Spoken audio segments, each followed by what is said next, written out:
అందరికీ ఇవాళ వచ్చేసి అట్టికాయ పులుసు చేస్తున్నాను. దానికి కావాల్సిన ఇంగ్రీడియంట్స్ 3 అట్టికాయలు ఇలా చాప్ చేసుకున్నాను, ఇలా కోసుకున్నాను అనమాట. 3 ఆనియన్స్ మీడియం సైజు తీసుకున్నాను, 4 పచ్చిమిరపకాయలు తీసుకున్నాను. ఇప్పుడు తయారు చేసే విధానము, సరే చింతపండు కూడా ఒక పెద్ద నిమ్మకాయ సైజు అంత చింతపండు పిసుకున్నాను. ఇలా పెట్టుకుని ఒక 3 స్పూన్ల ఆయిల్ పోసుకోవాలి.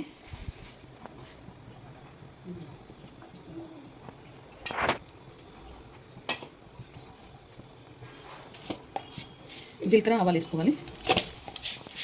ఒక అర స్పూన్ జీలకర్ర, అర స్పూన్ ఆవాలు వేసుకోవాలి.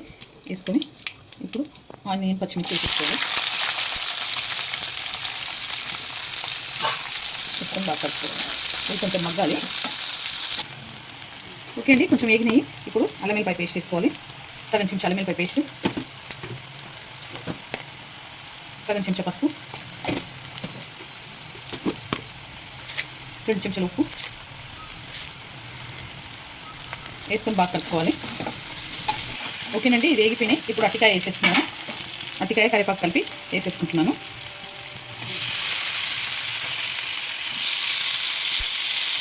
కొంచెం మందంగా కోసుకోండి ఈ సైజులో, ఎందుకంటే కొంచెం ఉడికిపోతుంది కదా అట్టికాయ పులుసు కాబట్టి మందంగా కోసుకున్నాను. ఇప్పుడు దీంట్లో కారం వేసుకోవాలి. ఒక 3 స్పూన్ల కారం వేసుకున్నాను. అన్ని మసాలాలు ఇప్పుడే వేసేసుకుంటున్నానండి. ధనియాల పొడి 1 స్పూను,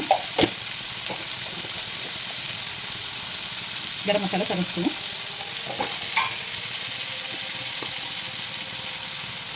జీలకర్ర పొడి సగం స్పూను,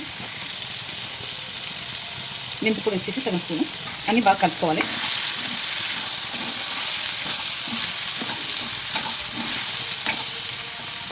ఇప్పుడు ఈ చింతపండు గుజ్జు పోసేస్తున్నాను. దీంట్లోనే ఒక 2 కప్పుల వాటర్ పోసేసుకోవాలి.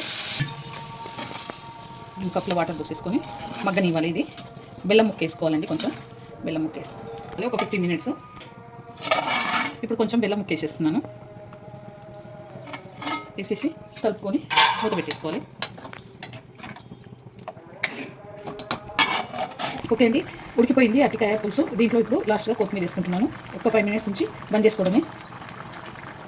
ఇది చాలా బాగుంటుంది. రైస్లో కానీ, చపాతీలో కానీ, రోటీలో కానీ అన్నింటిలో చాలా బాగుంటుంది. ట్రై చేయండి. ఈ వీడియో కనుక నచ్చితే లైక్ చేయండి, షేర్ చేయండి, కామెంట్ చేయండి, సబ్స్క్రైబ్ చేయండి. చాలా బాగుంటుంది. మీరు ట్రై చేయండి.